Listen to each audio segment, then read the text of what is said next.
इसी से उनकी मानसिकता पता चलती है कि वो कितने लेवल की है। विकास मंच की जो महिला है, ज्योति या कुछ नाम है, जो भी नाम हो, वो तो पागल है। वो तो कहीं से पढ़ी लिखी नहीं लगती, पता नहीं कैसे उसको विकास मंच का ऐसा नहीं होता है। जो भी होता है कुछ पढ़ा लिखा होता है, जिसको बोलने का ढंग होता है।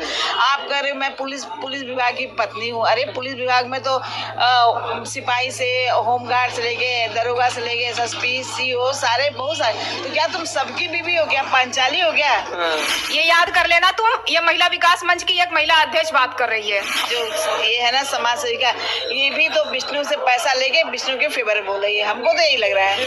तो दर्शकों नमस्कार, बहुत बहुत स्वागत है आप सबका दर्शक न्यूज़ 24 में। बता दें कि आज हमारी मौजूदगी पुनः इलाहाबाद उच्च न्यायालय में, और जैसे कि आप स्क्रीन पर देख पा रहे होंगे, आज हमारे साथ फिर से इलाहाबाद उच्च न्यायालय की तमाम प्रखर और विद्वान महिला अधिवक्तागण हैं। और दोस्तों बताते चले कि ये वही महिला अधिवक्ता हैं जो बीते कुछ महीनों पहले की बात है जब अर्जुन को अपने घर में रखना चाहिए ना जी, और 4 दिन होटल में रखा, उसके बाद वो आ गई अपने मैके आ गई। अब मैके मिलोगे तो प्लान नहीं था। हाँ। अर्जुन विष्णु पहले उसका बच्चा ले गया। अब भाई बच्चा गया तो माँ तो जाएगी साथ में। जाएगी। तो पहले बच्चा ले गया, बाद में उसको भी बला फुसला के समझौता ये वो मैके वालों से कहा ले गया, क्योंकि उसका तो प्लान था। और राधिका को कहीं जहाँ भी रखा हो छुपा के, अभी तो नहीं पता, जहाँ भी रखा हो, तो वो आज नहीं कल तो अगर वो छूट गया तो आज नहीं कल तो शादी करेगा ही। अच्छा मैम, इस पूरे प्रकरण में जिस तरह से आप देख पा रहे हैं कि ये पूरा प्रकरण चल रहा है, ऐसे में विष्णु राज चौहान को कैसी और किस किस तरह की धाराओं में जो सजा हो सकती है? देखिए मेरे हिसाब से तो उस लड़की के साथ बहुत अन्याय हुआ है। और अगर आपने हमको फांसी तो होती है 302, भाई अगर आप किए हो तो 302 के ही मुलजिम हो। और 302 में कोई वो नहीं है, फांसी मिलना चाहिए। मेरे ख्याल से जितना ग्रुप है इनको सबको ही फांसी मिलना चाहिए, क्योंकि सबका रोल है। बिल्कुल, किसी का कोई इसमें ये नहीं बच सकता। भौजी का जो इसमें किरदार बताया जा रहा है, तो आपको क्या लगता है, आप किस नजरिए से देखती है? क्या हकीकत में गोरखपुरिया भौजी का गोरखपुरिया भौजी का तो किरदार इसलिए नहीं समझ में आता है क्योंकि मालती तो पहले उन्हीं के पास फोन की थी, समझौता के लिए उन्हीं के पास फोन की थी। और वो जहाँ तक हुआ दोनों को समझौता भी करा के ले गई, थाने ले गई, वहाँ से समझौता करा के ले गई। अब उसके बाद वो अपने मायके में थी। अब मायके से तो ये रात को 8-9 बजे ले गया है। तो गोरखपुरिया भौजी क्या रोल है? क्या वो मार के भेज दिए क्या? हम तो नहीं समझते उनका कोई रोल है। भाई मेरे पास कोई आ गया तो हम क्या करेंगे? दोनों पक्ष को समझाएंगे और समझा के भेज देंगे। भाई कहीं थाने में समझौता कराएं, लिखा पढ़ी कराएं, सब करा के भेज दी, खत्म बात हो गई। वो कैसे दोषी है? हम तो इनको नहीं मानते, हम तो बस इन्हीं लोगों को मानते हैं। लोगों का कहना ये है कि गोरखपुरिया भौजी टीआरपी के लिए वीडियो बना के जो है अपलोड कर रही है, सबको टीआरपी से ही जो है जलन है। नहीं देखिए, टीआरपी तो अगर बढ़ा रही, क्योंकि हम भी सुने हैं, इसी में सुने थे कि उनका बड़ा डाउन हो गया था।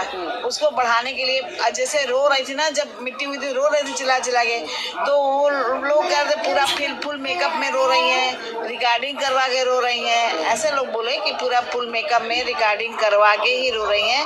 तो ये तो हमें कम समझ में आ रहा। भाई आदमी किसी के यहाँ जाएगा मिट्टी में तो पागलों का तो बन के नहीं जाएगा ना। भाई कपड़ा पहन लेगा, बाल तो चाहे जो भी हो, तो उसमें तो हमको नहीं लगता कोई गलत काम भी है।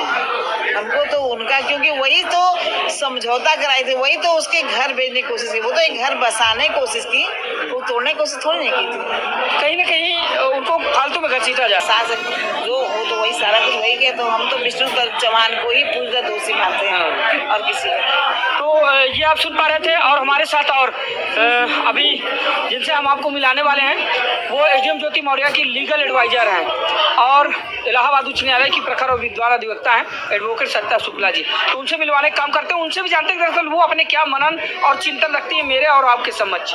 बहुत बहुत स्वागत है मैम आपका। मेरा नाम सरिता शुक्ला जी, मैं उपाध्यक्ष पद की प्रत्याशी अधिवक्ता संघ में इलेक्शन लड़ रही हूँ। अच्छा, चुनाव भी लड़ रहे हैं? और मैं थोड़ा सा सोशल वर्क भी करती हूँ। हाँ। और महिलाओं के बारे में जानना चाहती हूँ कि उनको क्या कष्ट है। हाँ। मेरे मुताबिक जो हो सकता है मैं उनका मदद भी करती हूँ। हाँ। और बिना पैसे की भी मुकदमे मैं कर देती हूँ जो महिलाएं पीड़ित होती हैं। इनका जब से हमने देखा मोबाइल पे, तो मुझे लगा कि चाहे जितने कानून बन जाएं, महिलाओं का शोषण होता ही रहता है। इनको जो कानून बने हैं महिलाओं वाला, उनसे भी फायदा नहीं मिलता। एक अनपढ़ जाहिल औरत है, अगर उसकी मदद मदद कोई करना भी चाहे तो लोग करने नहीं देते। बिल्कुल। अगर ये सोचा जाए कि चलो वो अनपढ़ जाहिल है, अच्छे घर में शादी करा दे तो उसका पति उसका संरक्षक होगा, लेकिन वो भी वहशीपना करने लगता। तो एक गरीब महिला थी, उसके साथ जितना अच्छा हो सकता था उतना करना चाहिए था, लेकिन एक बच्चा होने के बावजूद उसके मन में वो प्रेम नहीं रह गया जो पत्नी का पति से होता है, पति का पत्नी से होता है। कहीं ना कहीं वो उसको एक कमाने का जरिया समझ लिया और उसके पैसे से सारे काम अपना स्वयं करता था। उसको यूज ऐसे करता था कि जैसे कहते हैं कि एक दुकान खोल दिया है, आए लोग और अपना सामान खरीदे और जाए। इसी तरीके उसने अपने पत्नी के साथ किया, अपने ही दोस्त से शादी रचाया। कोई भला पति ऐसे कर सकता है? इस समय अगर खुले तौर से देखा जाए तो सामने से कोई नहीं करता, इसने सामने से ऐसा काम किया। इसको तो समाज में चलने लायक जगह ही नहीं देनी चाहिए, क्योंकि ऐसे आदमी का कोई भरोसा नहीं।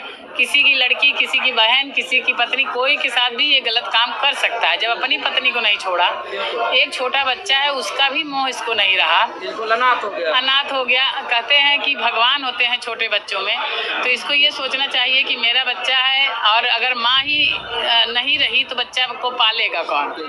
बड़ी बड़ी बिल्डिंग है, बिना बच्चे के सूनी पड़ी है, लेकिन इसको तो कोई हमदर्दी पत्नी से थी नहीं, क्योंकि वो गरीब थी और वो आवाज नहीं उठा पाई। दूसरा कोई होता, उसके भोलेपन का फायदा इसने ये उठाया कि उसको यूज भी किया, उसका पैसा कमाती थी तो वो पैसा भी लेता था। सारी बयानबाजी सुनने के बाद मैं ये नजरिया से देखती हूँ कि गोरखपुरिया भौजी का काम बहुत अच्छा है। उन्होंने एक महिला को पनाह दिया और उसके साथ जो विवाद हो रहा था या प्रताड़ित हो रही थी उसको उन्होंने वायरल किया। ये सबसे बड़ी बात, क्योंकि लोग जान गए थे कि इनके साथ ऐसी घटनाएं हो रही हैं, और लेकिन फिर भी कोई आगे तो नहीं बढ़ा, ले दे के उसकी जान चली गई। कोई अगर संस्था आगे बढ़ी होती तो शायद आज वो जीवित होती। मैम, आपकी बातों के मुताबिक ऐसा लगता है कि जिस तरह से बयानबाजी हो रही है तो उस समय महिला विकास मंच कहाँ गया था जब मालती चौहान? ऐसा है, जब किसी के साथ घटना घट जाती है तब पुलिस पहुंचती है।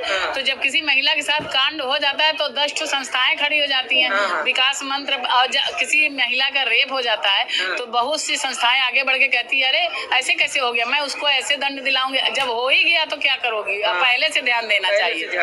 अगर ध्यान दिया जाता तो शायद आज वो जीवित होती, अपने बच्चे की देख रेख कर रही होती। तो कुल मिला के कहीं ना कहीं जो पूरा गेम हुआ है।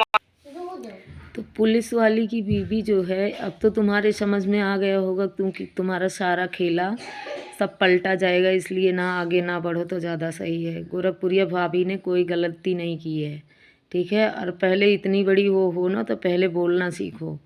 और हमें लगता है ना कि जिस पुलिस की बात तुम कर रही हो ना, शायद वो जब देखा होगा ना आपका इंटरव्यू ना, तो घर जाके ना आपकी धुलाई भी किया होगा अच्छे से।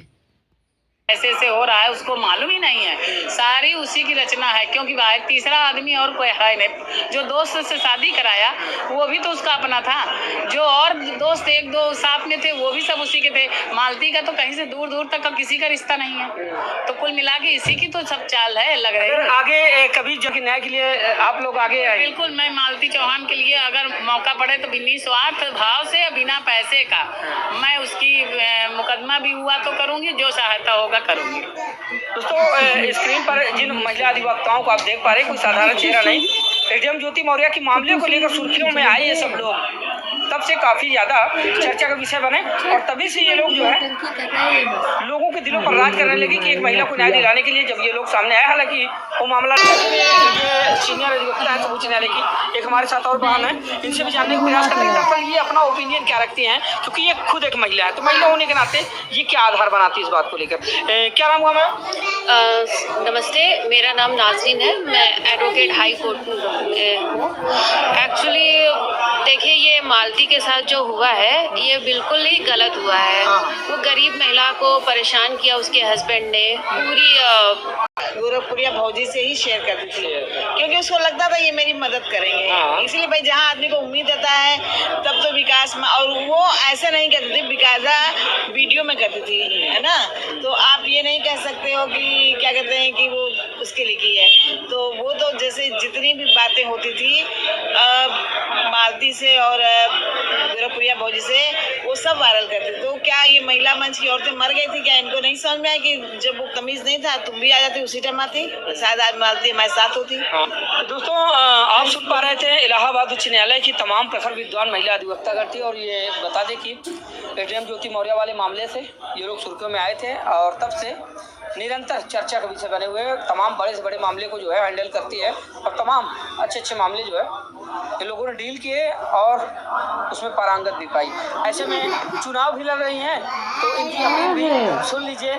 जो भी हमारे दर्शक देख रहे हैं, जो कि यहाँ से जो संबंधित है, प्रयागराज से जो संबंधित है, वाइस प्रेसिडेंट का हम तो सभी अधिवक्ता भाइयों से और भी सभी लोगों से अपील करें जो जिससे अधिवक्ताओं से संबंधित हो वो कहे कि इनको जिताए, क्योंकि जीत रही हैं और अच्छे वोटों से जीतेगी, हमें पूरा विश्वास है। और हम इनका पूरा शुरू से नामांकन से लेके और जीतेंगे तब तक हम साथ देंगे। मैम आप क्या कहना चाहेंगे, आप भी अपील करें? मेरी दीदी का आशीर्वाद मिला है, बाकी मैं आशीर्वाद सबसे चाहती हूँ कि एक बार मैं बार के अंदर पहुँचूँ तो मैं जो हो सकेगा वो कार्य करूँगी। चलिए ठीक है, तो ये है इनकी अपील। आशा करता हूँ कि जो भी हमारे अधिवक्ता बंधु हैं जो देख रहे हैं तो सपोर्ट करेंगे और इनकी मदद करेंगे, ताकि इनके हाथों को जब आप मजबूत बनाएंगे, प्रबल बनाएंगे, तब आगे ये चलकर और अच्छा काम करने का। बिल्कुल सही कहा आपने, महिलाओं के हित में बेहतर अपना प्रदर्शन कर पाएंगे और दिखा पाएंगे आप लोगों को। दोस्तों खबर कैसी लगी आप लोगों को और आप लोगों की राय क्या इस पूरे प्रकरण को लेकर, जैसा कि अभी तक तमाम अपने